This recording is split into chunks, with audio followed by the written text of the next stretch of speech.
Hello friend, how are you all? I am CA Chandan Singh and I welcome you all to my channel CA Chandan Singh. Okay friend, so in this particular lecture I am going to cover your next query, that is the insolvency of a partner. Okay, so we will discuss here insolvency related problem comprehensively in this particular lecture, and your next 30 to 40 minutes will be involved in this particular lecture. So be with me, and before moving to this lecture, I request you all to subscribe my channel and support me, because without your support I am not be able to make this kind of video. Okay friend, so let's continue without wasting any time. आइए, let's see here.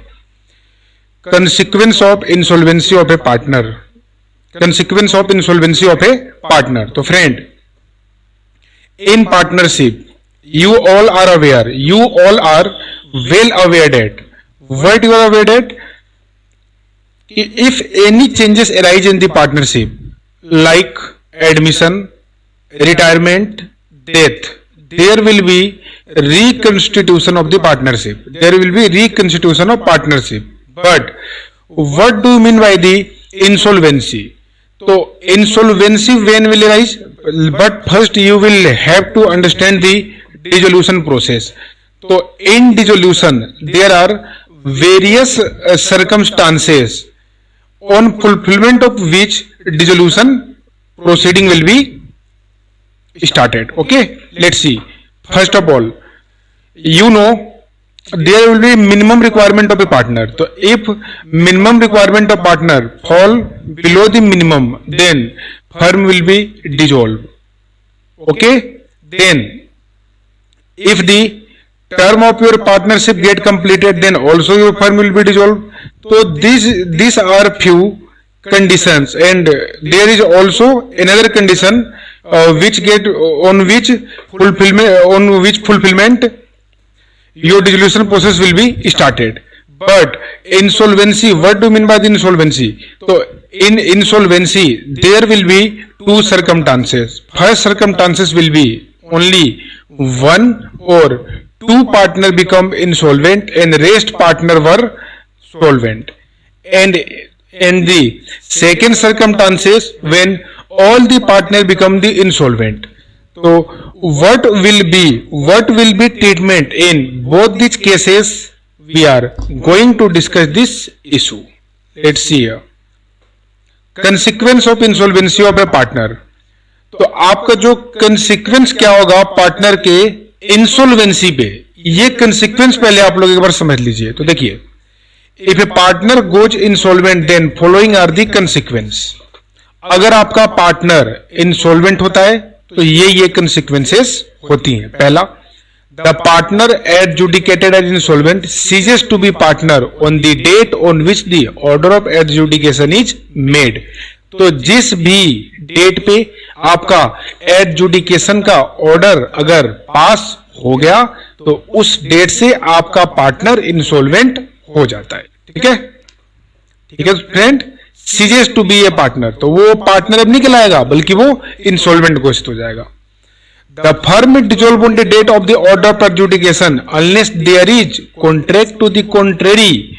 तो अगर adjudication का order किसी date पे आया तो उसी date से आपका फर्म डिसॉल्व हो जाएगा. लेकिन कुछ कंडीशंस हैं. अगर कुछ आपने कॉन्ट्रैक्ट किया हुआ है, कॉन्ट्रैक्ट क्या कि अगर हमारा फर्म डिसोल्यूशन प्रोसीडिंग के बाद भी अगर कोई और पार्टनर चाहे तो उस फर्म को कंटिन्यू कर सकता है, then in these circumstances your firm will not be dissolved. Okay, let's see next condition. The state of insolvent partner is not liable for any act of the firm after the date of order of adjudication.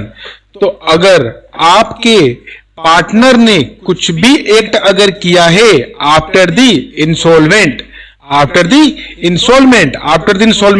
तो अगर आपका date of order of education pass हो गया है और date of order of adjudication के बाद आपके पार्टनर ने कुछ भी ऐसा एक्ट किया है जो एक्ट आपके बिजनेस के लिए रेलेवेंट नहीं था या आपके बिजनेस के लिए काफी नुकसानदायक था, तो उस केस में जो आपका इंसॉल्वेंट पार्टनर होगा उसका प्रॉपर्टी लायबल नहीं होगा। तो you can't recover the amount from the property of the insolvent partner after the date of order of adjudication. Next one, the firm cannot be held liable for any act of the insolvent partner after the date of order of adjudication. You all are well aware about this fact. What is the fact? If any partner get involved in illegal act, then all the partner will be responsible for this act. But after the date of order of adjudication, for the act of insolvent partner, rest of the partner will not be responsible. Therefore, there will be not any liability of the firm about the act of insolvent partner after the date of order of adjudication. So this is the consequence of insolvency of a partner. So what is the most important in this fact? Order of adjudication. Remember that. Now move to the next case. Loss arising from insolvency of a partner. तो अगर partner insolvent होता है और उससे कुछ loss आता है तो इस लॉस को हमें कैसे बियर करना है। तो उसके लिए तो देखो दोस्तों मैं आपको बता देता हूं, जो भी लॉसेस आती हैं due to the insolvency of a partner will be treated as per the partnership deed. If there is any rule made in this respect in your partnership deed, then this insolvency treatment will be as per your partnership deed. But what will be the situation in case your partnership deed is silent on this fact? Then we will treat this issue as per the Garner versus Murray principle. Okay, let's see. When a partnership is unable to pay his debt due to the firm, अगर partner आपका unable है due date को pay करने में firm का, he said to be insolvent. ठीक है, तो उसको हम क्या बोलेंगे? उसको हम इंसॉल्वेंट बोलेंगे। And the share of loss is to be borne by other solvent partner in accordance with the decision in the English case of Garner versus Murray. तो हम कैसे ट्रीट करेंगे उसको? गार्नर वर्सेस मुर्रे के basis पे treat करेंगे। ठीक है फ्रेंड, आगे देखिए। According to this decision, solvent partner have to bear the loss due to insolvency of a partner। तो जो भी आपके सोल्वेंट पार्टनर होंगे, देखो इंसॉल्वेंसी के चलते 1 या 2% के इंसॉल्वेंसी के बेस पे आपके फर्म को लॉस बियर होता है, लेकिन उस लॉस को बियर करता कौन है? वो बियर करते हैं solvent partner. Remember that solvent partner will have to bear the loss due to the insolvency of a partner and have to categorically put that normal loss on relation of asset to be borne by all partner including insolvent partner in the profit sharing ratio। तो यहाँ पे category बनाई गई। Category क्या बनाई गई कि अगर इंसॉल्वेंसी होता है तो आपका फर्म तो डिजोल्व होगा, तो ऑन डिजोल्यूशन अगर नॉर्मल लॉस आता है, नॉर्मल लॉस आप किसको बोलोगे? नॉर्मल लॉस आप बोलोगे रियलाइजेशन ऑफ एसेट को। तो जैसे एसेट आप सेल परचेस करते हो, उसके चलते अगर लॉस आया है ना, तो इस लॉस को चाहे सोल्वेंट पार्टनर हो चाहे इंसॉल्वेंट पार्टनर हो, ये दोनों ही बियर करेंगे इन द पीएसआर रेशियो। और आप लोग करते भी हो ना, जो भी लॉस आता है उसको पीएसआर रेशियो में हर पार्टनर के बीच में आप डिस्ट्रीब्यूट करते हो। But a loss due to insolvency of partner, लेकिन दोस्तों याद रखिएगा, अगर पार्टनर इंसॉल्वेंट हो रहा है और इंसॉल्वेंसी के चलते अगर आपका इंसॉल्वेंट पार्टनर अगर कुछ भी लॉस बियर कर रहा है, आपको पता है ना उसका जो एसेट है वो लायबिलिटी को मीट आउट नहीं कर पाता है, तो इस केस में इंसॉल्वेंट पार्टनर का जो कैपिटल होगा वो लॉस में चला जाएगा। तो वो जो कैपिटल का जो लॉस होता है ना इंसॉल्वेंट पार्टनर का, उसी को सोल्वेंट पार्टनर अपने कैपिटल रेशियो में बांटते हैं। किस में बांटते हैं? कैपिटल रेशियो में। तो यहाँ पे दो चीज आपका इंपॉर्टेंट है, रियलाइजेशन ऑफ एसेट लायबिलिटी का जो लॉस होगा उसको तो नॉर्मल रेशियो में, जो पीएसआर रेशियो होता है उसमें सभी पार्टनर बियर करेंगे, whether that partner is a solvent partner और insolvent partner. But due to the loss of insolvency of partner, this has to be bear by the solvent partner in the capital ratio. Capital ratio में बांटा जाएगा।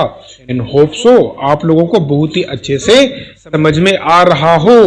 और अगर आपको समझ में आ रहा है दोस्तों तो please comment below the description, comment जरूर करके बताएं कि मैं कैसा पढ़ा रहा हूं आप लोगों को, ठीक है। ये रियली मुझे दोस्तों बहुत मोटिवेट करेगा और मुझे प्लीज सपोर्ट करिए, क्योंकि देखिए मुझे ये वीडियो बनाने में बहुत मेहनत लगती है। More than 70 video I have already uploaded on my channel, but my subscriber count is still 134. But if you see the other channel, just 20 to 30 lecture, subscriber count is 10,000, 20,000, this kind of difference. So please support me. I require your need. I require your support, friend. So please support me like your brother. Let's see. यहाँ देखिए friend, ये आप बहुत important, इसको आप लोग ध्यान से सुन लीजिए। वैसे मैंने आपको बता चुका हूं, The provision of the Indian Partnership Act are not contrary to Gardner versus Murray rule. तो आपका जो पार्टनरशिप एक्ट में जो प्रोविजन लिखे होंगे ना, वो गार्नर मुर्रे के रूल के कॉन्ट्रेरी नहीं होगा, मतलब उन दोनों के बीच में कोई टकराव नहीं होगा। जब आपका पार्टनरशिप एक्ट साइलेंट होगा तो गार्नर वर्सेस मुर्रे एक्टिवेट होगा, ठीक है। लेकिन अगर इंसॉल्वेंसी से रिलेटेड कुछ स्पेसिफिक बातें आपके पार्टनरशिप डीड में मेंशन है, then you have to follow partnership deed.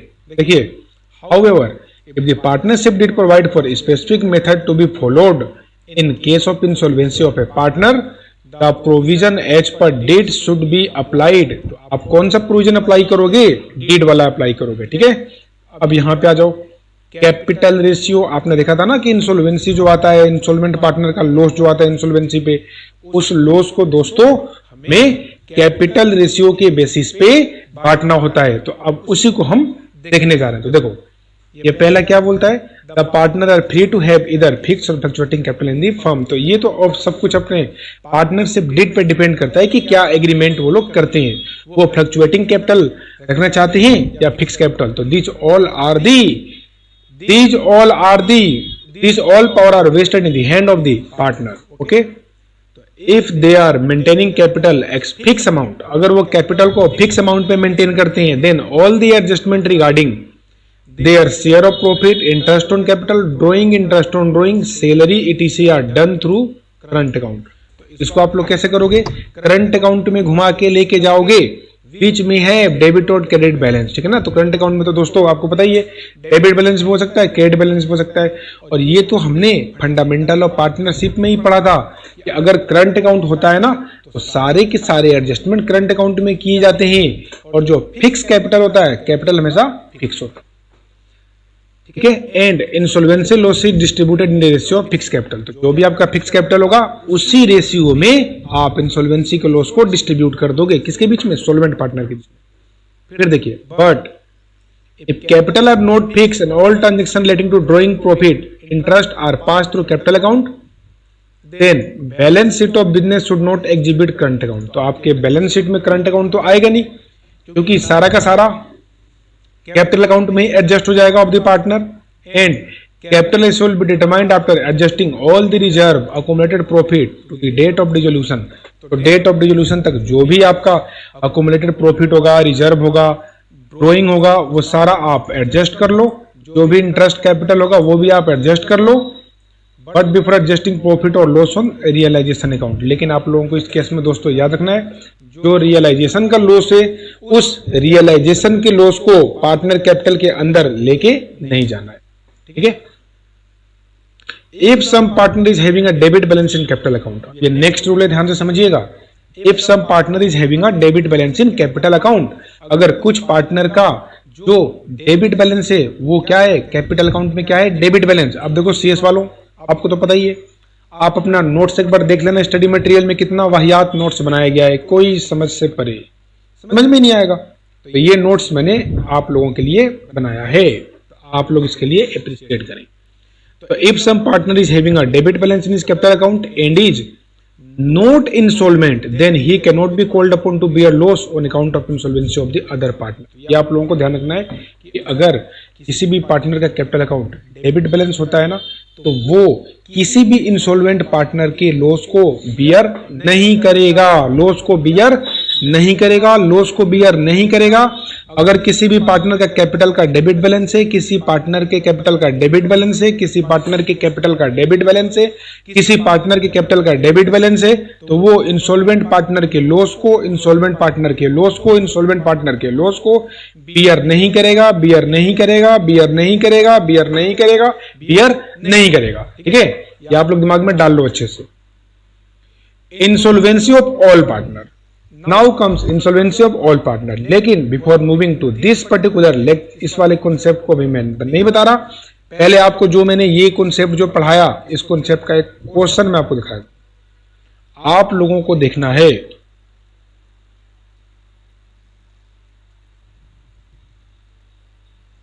चलिए क्वेश्चन नंबर 1 देखिए, देखिए इलस्ट्रेशन नंबर 1 बहुत ही ध्यान से समझिएगा। देखिए PQR were partners sharing profit and losses in the ratio of 3:2:1. No partnership salary or interest on capital being allowed. आई बात समझ में? Their balance sheet on 38 June 2000 each as follow.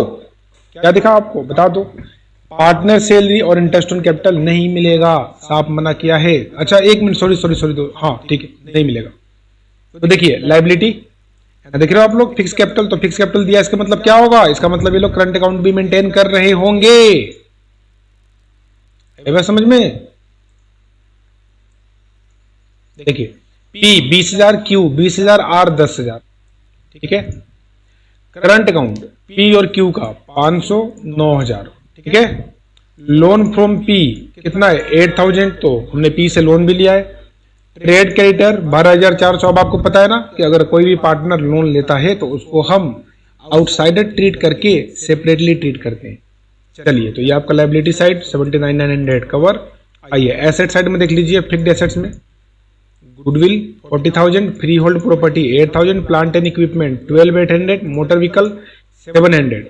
Current asset में stock आपका 3900 रुपए का, trade debtor 2000 का, इस पे 100 रुपए का क्या है? प्रोविजन है, तो ये नेट आ गया 1900। Cassette bank 200। मिसचेलेनियस लॉसेस, अब ये लॉस में क्या डाल दिया इसने?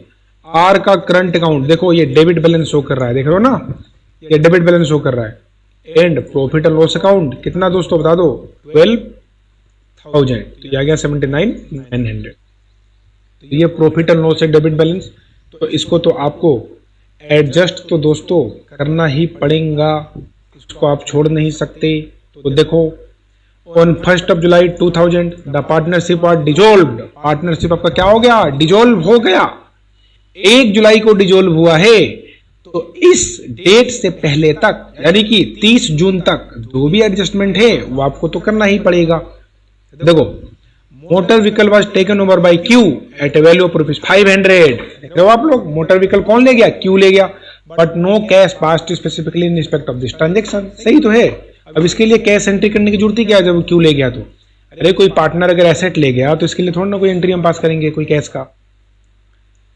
Cell of other asset realise the following amount, जबकि अदर एसेट से क्या मिला? देखो गुडविल, गुडविल से क्या मिलना है? निल मिलना है। इसका कौन देगा? सेल्फ जनरेटेड है, निल मिलेगा। फ्री होल्ड प्रॉपर्टी, अब पार्टनरशिप खत्म हो रही है ना, अब गुडविल कौन आपका बाय करेगा? सोचने वाली बात है यार, कोई नहीं। Free hold property 7,000, plant equipment से कितना आया? 5,000, स्टॉक से कितना आया? 3,000, और ट्रेड डेटर से कितना मिल गया? 1,600 रुपए। Trade creditors were paid 11,700 in full settlement of their debt. Trade creditor को 11,700 पूरा पे कर दिया गया। लेकिन अब आप लोगों को एक चीज और ध्यान में से मैं आप लोगों को बता दूं, इस इंसॉल्वेंसी के केस में लोग बड़े ही कंफ्यूज होते हैं, लेकिन कंफ्यूजन वाली कोई बात ही नहीं है। कंफ्यूजन वाली तो कोई बात ही नहीं है। देखो यहाँ पे कुछ मेजर चेंजेस होती हैं। एक तो क्रेडिटर का, तो देखो क्रेडिटर के लिए दोस्तों मैं आपको बता दूं, ये जो क्रेडिटर दिख रहा है ना, इस क्रेडिटर को आप लोग रियलाइजेशन में लेके जाओगे, 101% लेके जाओगे। तो अब आप बोलोगे कि आपने नया क्या बताया? अरे नया है, सुनो, अगर सारे पार्टनर इंसॉल्वेंट नहीं होते हैं, जैसे इस केस में केवल आर इंसॉल्वेंट है, तो इस केस में क्रेडिटर को आप रियलाइजेशन में लेके जाओगे। लेकिन अगर सारे पार्टनर इंसॉल्वेंट हो जाएं, तो क्रेडिटर को आप रियलाइजेशन में लेके नहीं जाओगे, बल्कि उसे सेपरेटली डील करोगे, ठीक है दोस्तों? ओके, आइए, the cost of dissolution amounted to 1500. The loan from P was repaid. क्या कह दिया मेरे दोस्तों, बता दो क्या कह दिया। ये कहता है कि द कॉस्ट ऑफ डिसोल्यूशन जो है ना वो 1500 का है। ठीक है, तो सिंपल है। The loan from P was repaid, बिल्कुल पी करना पड़ेगा। P and Q were both fully solvent, और पी और क्यू क्या है दोस्तों, सोलवेंट है। तो अच्छा आप बताओ, how do you determine the solvency of a partner. तो you will determine the solvency of a partner based on their private estate. तो if their asset is more than the liability, their private liability, then you will call him as a solvent partner. But if their asset below the liability, then he will declare as the insolvent and able to bring in cash required, but R was forced into bankruptcy. लेकिन R तो दोस्तों bankruptcy में चला गया and was only able to bring 1/3 of amount due, और जितना भी amount उसका ड्यू है वो खाली 1/3 ही ला पाता है। ठीक है, बाकी सब तो गया। देखो, you are required to show cash and bank account, realisation account and partner fix capital account after transferring current account balance. तो देख लो दोस्तों, मैं एक चीज आप लोगों को और बता दूं, इस वाले केस में डेफिशिएंसी अकाउंट नहीं बनेगा। डेफिशिएंसी अकाउंट आप लोग तभी बनाते हो, मैंने बोला डेफिशिएंसी अकाउंट आप लोग तब ही बनाते हो जब सारे पार्टनर डिसॉल्व हो, इंसॉल्वेंट हो। ठीक है, सॉरी। आइए सॉल्यूशन देखते हैं। कैश बैंक हम बाद में देखेंगे, पहले रियलाइजेशन पे टारगेट किया जाए। देखिए, ये आपका एसेट है गुडविल 40,000 का, ये free hold property 8,000, plant and equipment 12,800, motor vehicle, stock, sundry debtor, इसको हमने सेम टू सेम उतार लिया। यहां से क्रेडिटर लेके ये प्रोविजन फॉर बैड डेट, देखिए ये आपको पता है ना कि डेटर यहाँ पे हम नेट नहीं लिखते हैं, ग्रोस लिखते हैं और प्रोविजन को यहाँ ट्रांसफर करते हैं। अब देखिए ये रियलाइज हुआ था, free hold property, plant equipment, stock और डेटर, जितना रियलाइज हुआ हमने सारा डाल दिया। ये 16,600। अब यहाँ देखो क्रेडिटर को 11,700 पे किया गया था, ये आ गया। बैंक एक्सपेंस 1500 ये आ गया। क्यू ने आपका कार ले लिया था, पता पड़ा था ना क्वेश्चन में आपने, 500 का ये आ गया आपके पास। बाय कैपिटल अकाउंट, अभी आपका लॉस जो भी आया 51,000 का, उसको आपने दोस्तों 3:2:1 में डिस्ट्रीब्यूट कर दिया। देख रहे हो आप लोग, यहां पे जो आर है ना, देखो 1 मिनट यार, ये कुछ गलती होगी दोस्तों। देखो ये क्यू होगा, इसको क्यू कर लीजिएगा और ये आर कर लीजिएगा, ये कुछ गलती है। ये मैं किसको लेके जा रहा हूं यार, सॉरी। हाँ यहां देखो P Q, sorry R, P Q R, देखो पी क्यू आर में बढ़ गया 2:3:1 में। ठीक है, आइए पार्टनर कैपिटल की तरफ रुख कीजिए। बाय बैलेंस बीडी, ये ओपनिंग आ गया। करंट अकाउंट आप लोग ट्रांसफर करके ले आए, लेकिन दोस्तों सावधान होशियार, ये आपको दिख रहा है यहाँ पे P&L का डेबिट बैलेंस, ध्यान से देखो 12,000, इसको 3:2:1 में बांट दो और करंट अकाउंट को नेट ऑफ कर लो, क्योंकि आपको पता है कि वो करंट अकाउंट में ट्रांसफर होगा, रियलाइजेशन ट्रांसफर नहीं होगा। तो देखो current account balance have been arrived after adjusting profit and loss account debit balance as follow. देखो 6,000 में से 500, 2,000 में से 400, 2,000 में से 4,000, तो ये आपका आ गया। अब आप बोलोगे ये 2,000 प्लस में 400 क्यों किया? अरे भैया ये 2,000 डेबिट बैलेंस था ना, ये 2,000 आर का डेबिट बैलेंस था, तो नेगेटिव क्या होता है, पॉजिटिव होता है। ठीक है, तो ये देखिए 5500, 2400, और यहां पे आपका करंट अकाउंट आ गया। ये किसका आ गया, ये आ गया क्यू वाला।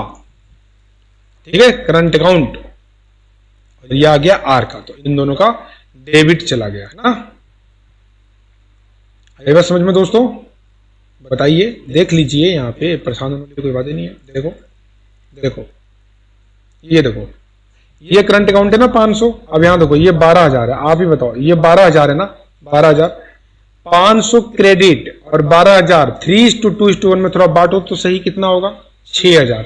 तो 6,000 माइनस 500, 6,000 नेगेटिव, 500 पॉजिटिव, तो ये 5500 हो जाएगा। तो ये आ गया आपका यहाँ पे बैलेंस। 1 मिनट, फ्रेंड एक सेकंड दीजिएगा मेरे को। हेलो,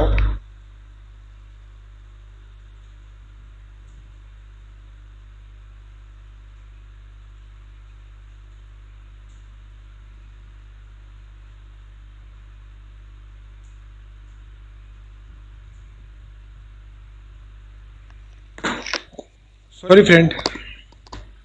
ठीक है दोस्तों, आइए तो देखिए ये करंट अकाउंट का बैलेंस आपने ट्रांसफर कर लिया यहाँ पे। अब देखिएगा ध्यान से, ये रियलाइजेशन का लॉस जो आपका आया था ये आपने डेबिट साइड में ले आए आप लोग। पी ने जो कार लिया था वो इसके अकाउंट में आ गया। ठीक है, अब बिल्कुल ध्यान से समझिएगा। देखिए आर तो हो गया इनसॉल्वेंट, लेकिन पी क्यू तो सोल्वेंट है ना। तो जो पी और क्यू हैं रियलाइजेशन लॉस के बराबर कैश लेके आएंगे 25,500 और 17,000, 25,500 और 17,000। तो ये पी और क्यू जो है ना वो रियलाइजेशन लॉस के बराबर कैश लेके आएंगे। तो देखो बाय बैंक रियलाइजेशन लॉस जो सोल्वेंट पार्टनर हैं वो लोग बियर करेंगे। तो वो लोग लॉस बियर कर लिए 25,500 17,000 इतना का कैश उनको लेके आना पड़ेगा। सोल्वेंट पार्टनर लॉस को गुड करेंगे, लॉस को गुड करेंगे। ठीक है, ये तो कर दिया, लेकिन सोल्वेंट पार्टनर बेचारा तो कर नहीं पाएगा। तो देखिए सोल्वेंट पार्टनर का यहाँ पे 10,900 का डेबिट बैलेंस है, और लेकिन देख रहे हो ना आप लोग, ये यहां से ध्यान से देखिएगा। देखिए यहां देखिए, यहां पे देखिए ये 10,000 प्लस 300 लेके आया, ये 300 लेके आया, तो ये 10,300। लेकिन इसको जब आप लोग यहां पे देखोगे ना 8500 प्लस 2400 तो ये कितना होता है 10,900। तो इसका मतलब 600 रुपए का डेफिशिएंसी आ गया। ठीक है, देख रहे हो ना, ये है लॉस। ये लॉस किसने बियर किया? आर ने। क्यों बियर किया? Due to insolvency. तो ये जो 600 रुपए जो है ना, ये 600 रुपए पी और क्यू बियर करेंगे अपने कैपिटल रेशियो में। और आप बता दो कौन सा कैपिटल होगा? फिक्स या फ्लक्चुएटिंग? फिक्स होगा, क्योंकि यहां पे करंट अकाउंट दिया है तो आपको फिक्स के बेसिस पे बांटना है। तो देखिए दोस्तों, जो आपका फिक्स कैपिटल है यहां पे वो कितना है? वो है 20 एंड 20। तो क्या बना? 1:1। तो ये 600 रुपए का जो लॉस है आपका, इसको ये 50-50 बांट लेंगे। आर और आर का कैपिटल कौन बियर करेगा? पी और क्यू। तो देखो इन लोगों ने बियर किया, कर लिया ना बियर? बोलो हाँ या ना? हाँ किया। तो चलिए फिर, तो इसका मतलब क्या हुआ? इसका मतलब ये हुआ कि जो आर का जो अकाउंट था वो तो क्लोज हो गया, लेकिन पी और क्यू का अभी क्लोज नहीं होगा। क्यों? क्योंकि पहले सारा पेमेंट करो, अगर कुछ कैश बचेगा तब जाके हम ये क्लोज करेंगे। तो आर का तो क्लोज हो गया। ठीक है, अब आइए क्वेश्चन पे, ये पढ़ लीजिए। दो क्या लिखा है, नोट पढ़िए। PQR will bring cash to make good their share of loss on realization. In actual practice, they will not be bringing any cash. Only a notional entry will be made. जबकि reality life में ना कुछ और ही होता है। तो real life का case में अभी आपको बताने नहीं जा रहा, क्योंकि ये रिवीजन लेक्चर है, वो मैं बाद में बता दूंगा कभी आप लोगों को। On following Garner versus Muller rule, solvent partner P and Q have to bear the loss due to insolvency of partner in their fixed capital ratio. ठीक है ना? प्रॉपर नोट्स आपका मेंटेन्ड है। कैश में आइए, देखिए बैलेंस BD 200 का cash था पहले से, ये आपने रियलाइज किया एसेट को बेच के, ये आपने यहां पुटअप कर दिया। आ रहा समझ में? ये आपने पुटअप कर दिया। उसके बाद देखो यहाँ पे PQR, आर के एसेट से 300 रुपया रियलाइज हुआ था, और पी और क्यू ने कैश लाया था रियलाइजेशन लॉस के बराबर, तो वो सारा यहां पर आ गया 42,800 का, 59,600। अब यहां देखिए क्रेडिटर आपने पे कर दिया 11,700 का, रियलाइजेशन का एक्सपेंस 1,500 बियर कर लिया। पी का लोन आप लोगों ने क्या कर दिया? पे कर दिया। और पी कैपिटल अकाउंट, अब समझ में आया ना, ये 8,000। तो यहां पे जब आप देखोगे दोस्तों, देखो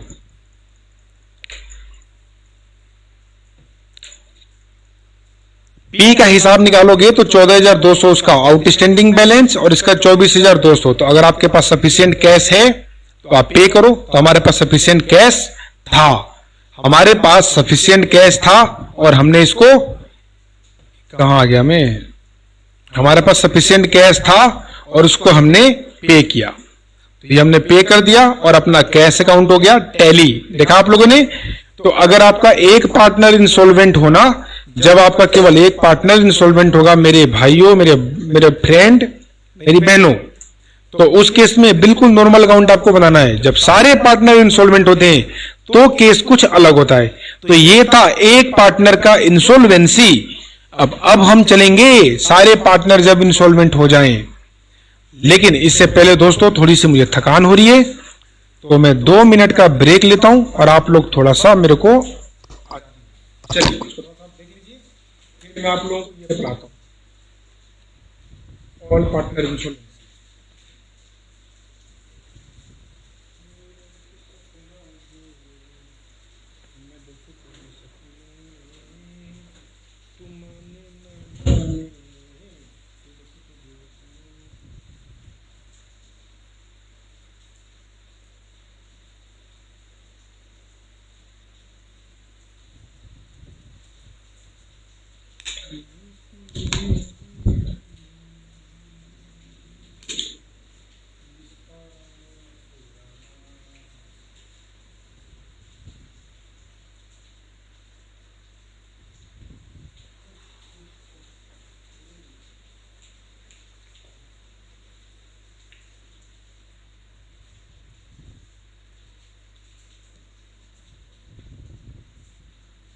बारिश काफी अच्छी हो रही है फ्रेंड, आइए फिनिश कर लेते हैं इसको। देखिए दोस्तों, इंसॉल्वेंसी ऑफ ऑल, एक मिनट 150, हाँ ठीक है। इंसॉल्वेंसी ऑफ ऑल पार्टनर, जब सारे पार्टनर इंसॉल्वेंट हो तो क्या खेल बनेगा। देखिए ध्यान से इस लाइन को पढ़िएगा। When the liability of the firm cannot be paid in full out of firm asset as well as personal asset of the partners, देखो क्या लिखा है, पार्टनर्स, सारे पार्टनर भी पे ना कर पाए, then all the partner of the firm are said to be insolvent। तो हम क्या बोलेंगे कि फर्म के सारे पार्टनर इंसॉल्वेंट हो गए। Under such circumstances it is better not to transfer amount of creditor to realisation account. तो जब सारे पार्टनर अगर इंसॉल्वेंट हो जाएं तो हम पूरे क्रेडिटर को रियलाइजेशन अकाउंट में ट्रांसफर नहीं करते बल्कि अलग से डील करते हैं। यहां देखो क्या लिखा है, क्रेडिटर में be paid the amount available including the amount contributed by the partner. तो क्रेडिटर को जो अवेलेबल अमाउंट होगा ना उसी अमाउंट से हम पे करेंगे, ठीक है। फिर देखिए, the unsatisfied portion of creditor shall be transfer to deficiency account. तो जो अमाउंट क्रेडिटर को पे नहीं होगा वो हम डेफिशिएंसी अकाउंट में ट्रांसफर कर देंगे। Then capital account are closed. उसके बाद आपका कैपिटल अकाउंट को क्लोज किया जाएगा। First of all close the partner capital, और सबसे पहले हम क्या करेंगे, पार्टनर के कैपिटल को क्लोज करेंगे।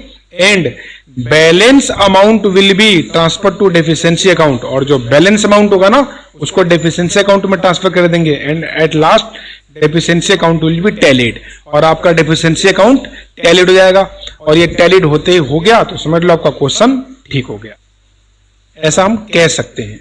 गारंटी नहीं है, टैली तो आप कैसे भी करा ही दोगे, इतना तो हमें पता ही होता है ना, क्योंकि हम प्रोफेशनल टैली के गेम में तो वैसे ही माहिर होते हैं, है ना। बात सही है ना दोस्तों, बिल्कुल सही है। आइए इलस्ट्रेशन नंबर 2 पढ़िए। Amal and Bimal are in equal partnership 1:1, okay. Their balance sheet stood under on 31 March 2000 when the firm was dissolved. देखिए क्रेडिटर अकाउंट बताइए कितना, 4800। अमल का कैपिटल कितना दोस्तों, 750। Plant and machinery, furniture, debtor, stock, cash. Bimal का ड्राइंग, देखो ये तो पहले ही से डेबिट में जा रहा है।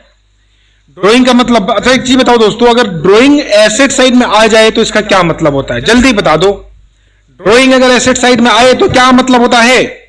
अगर ड्राइंग एसेट साइड में आता है तो इसका एक ही मतलब होता है कि drawing is not yet adjusted. Drawing is not yet adjusted, तो आपको एडजस्ट करना पड़ेगा। आइए, asset realise as under plant and machinery 1250, furniture 150, debtor 400। Stock कितना हो गया मेरे दोस्तों, बता दो, स्टॉक कितना हो गया 500। The expense of realization amounted to rupees 175। Realization expense कितना हैगा 175। Amal private estate is not sufficient even to pay his private debt. जबकि अमल का जो प्राइवेट एस्टेट है ना वो तो उसका प्राइवेट डेट भी बियर करने के लिए सफिशिएंट नहीं है। बड़ी दुख की बात है दोस्तों। whereas Bimal private estate has a surplus of rupees 200 only, जबकि बीमल का जो प्राइवेट स्टेट है उसके पास सरप्लस केवल 200 रुपए। अब आप बोलोगे कि ये सरप्लस क्या है, तो मैं सिंपल बोलूंगा दोस्तों, ये सरप्लस जानते हो क्या है? बीमल का जो प्राइवेट एसेट है, प्राइवेट लायबिलिटी को पे करने के बाद अगर कुछ बच जाता है ना, तो उसी को हम बोलते हैं सरप्लस। तो अब बात यह आती है कि जो बीमल का प्राइवेट एस्टेट 200 है, इस 200 से अगर आपका रियल आपके फर्म का लॉस अगर मीट आउट हो जाता है तो हम बोलेंगे पूरी सारे पार्टनर इंसॉल्वेंट नहीं है। लेकिन अगर बीमल के सरप्लस कैश से नहीं हो पाता है तो हम बोलेंगे सारे पार्टनर इंसॉल्वेंट हो गए। अब मजे की बात, आइए फिर क्वेश्चन पर मूव करते हैं। Show the necessary ledger account to close the book of the firm. In the book of misters Amal and Bimal realization account presentation does the matter. देखिए, sundry asset, plant and machinery, furniture, debtor, आगे ना सारे, देखो यहां पे stock, सही है। और ये आपका डिसोल्यूशन एक्सपेंस 175 का कर दिया हमने, ठीक है। आइए आगे देखिए दोस्तों, कैश अकाउंट रियलाइज आपने किया, प्लांट एंड मशीनरी बेचा 1250 का, फर्नीचर बेचा 150 का, डेटर बेचा 400 का, स्टॉक बेचा 500 का, ये आ गया 2300 रुपए। अब जो लॉस ऑन रियलाइजेशन है ना, उसको आप लोग बांटोगे और मजे की बात इक्वली बटेगा, लेकिन अभी राउंडिंग फिगर में एक थोड़ा सा ज्यादा कर दिया, ठीक है। चलिए, ये 1:1 में लॉस बट गया आपका 2675 का। ये देख रहे हो आप लोग सन्ड्री क्रेडिटर को, यहां पे आप लोगों ने लिया बाय बैलेंस बीडी, देख लो यहां पे है ना 4800 का मेरे दोस्तों, देखो 4800 का। यहां पे आप लोगों ने क्रेडिटर अकाउंट अलग से खोल दिया, देखा ना। यहां पे सारे पार्टनर इंसॉल्वेंट हो रहे हैं, तो सारे पार्टनर अगर इंसॉल्वेंट होंगे तो आपको दोस्तों क्रेडिटर रियलाइजेशन में लेके नहीं जाना, बल्कि सेपरेटली ट्रीट करना है। तो यहां 4800 आ गया, ठीक है। अब बात करते हैं पार्टनर कैपिटल अकाउंट। देखो, अमल बीमल, देखिए बैलेंस ब्रॉट डाउन 750, और इसका तो डेबिट साइड में था तो 550 आ गया। ये रियलाइजेशन का लॉस आ गया। अब आप बताओ, क्या रियलाइजेशन लॉस को ये कैश में लेके आएंगे? जल्दी बता दो मेरे दोस्तों, क्या रियलाइजेशन के लॉस को ये कैश में लेके आएंगे? Answer is no. क्यों? क्योंकि only solvent partner is liable to bring loss in cash to make good loss, but here all partner is insolvent, there is no requirement to bring the loss of relation into cash, okay। तो अब आप देखो 200 रुपए बिमल से surplus आया था ना, तो ये कैश हमने यहाँ 200 रुपए डाल दिया। लेकिन दोस्तों अब यहाँ पे तो ये देखो ना, ये क्रेडिट बैलेंस क्या करोगे? अब ये जो बैलेंस बच गया ना, इसको सीधा आप लोग डेफिशिएंसी अकाउंट में ट्रांसफर कर दोगे, ये चला जाएगा डेफिशिएंसी अकाउंट में, ठीक है। तो इंसॉल्वेंसी केस में डेफिशिएंसी बनता है। अब यहां देखिए आप लोग, देख लीजिए डेफिशिएंसी अकाउंट, देखो पार्टनर कैपिटल का डेफिशिएंसी देख रहे हो यहाँ पे क्रेडिट बैलेंस आ रहा है, तो इसको यहाँ डेबिट साइड में आ गया ये। तो पार्टनर कैपिटल अकाउंट अमल 587, बिमल 1688। अब देखना कि ये टैली कैसे होगा, मजे की बात देखना, ध्यान से देखना आप लोग। देखो कैश की बात करते हैं दोस्तों, देखिए ओपनिंग बैलेंस हमारे पास 200 रुपए का था, डाल दिया। एसेट से 2300 आया और बिमल से 200 आया, 2700 रुपए आया। 175 हमने रियलाइजेशन एक्सपेंस हमने पे कर दिया। अब हमारे पास बचा 2525। तो बताओ ये सारा पैसा किस में चला जाएगा? क्रेडिटर को पे करने में। तो जो बैलेंस कैश आपके पास बचा है ना, ये आप क्रेडिटर को पे कर दोगे, ये हमने पे कर दिया। देखिए 2525, बाकी पैसा क्रेडिटर को नहीं मिल पाया, ये चला गया डेफिशिएंसी अकाउंट में। तो दोस्तों ये है आपका डेफिशिएंसी का क्रेडिट बैलेंस 2275, और ये है आपका डेफिशिएंसी का डेबिट बैलेंस।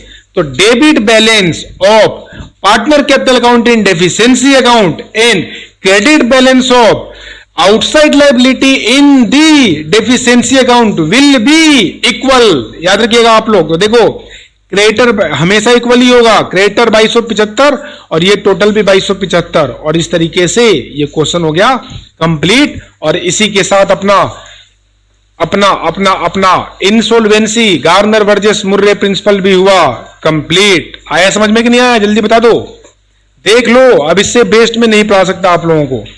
मैंने पूरे डिटेल में आप लोगों को पढ़ाया है, एक एक चीज कवर्ड करते हुए, और यहां पे साथ ही साथ मैंने आप लोगों को अच्छे अच्छे 2 क्वेश्चन भी दिखाया।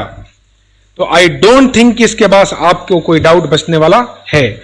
इसके साथ मेरा नोट्स है आपके पास, नोट्स को एक बार और पढ़ लो, क्वेश्चन की प्रैक्टिस कर लो and you are done through this. चलिए दोस्तों, तो इस तरह से हमारा ये लेक्चर कंप्लीट होता है, ठीक है। और इसी के साथ जाने से पहले मेरे चैनल को जरूर सब्सक्राइब कर दें। अब ये मैं रिक्वेस्ट नहीं कर रहा, मैं ऑर्डर दे रहा हूं as your Guru. Please subscribe my channel, subscribe my channel, आपको सब्सक्राइब करना ही होगा, चैनल को सब्सक्राइब करें, ठीक है। आप लोगों के सामने है दोस्तों, ये मेरा 71 नंबर वीडियो अपलोड होने जा रहा है। देख लो मैं आप लोगों के लिए कितना कर रहा हूं, आप लोग मेरे लिए कुछ नहीं कर रहे हो। चलिए ठीक है, तो मैं इसी के साथ अब वीडियो रखता हूं, इससे ज्यादा मैं आप लोगों को नहीं पका सकता। चलिए, धन्यवाद दोस्तों आप मेरे साथ बने रहने के लिए, और आप लोग stay healthy, stay safe due to the corona. ठीक है दोस्तों, चलिए फिर।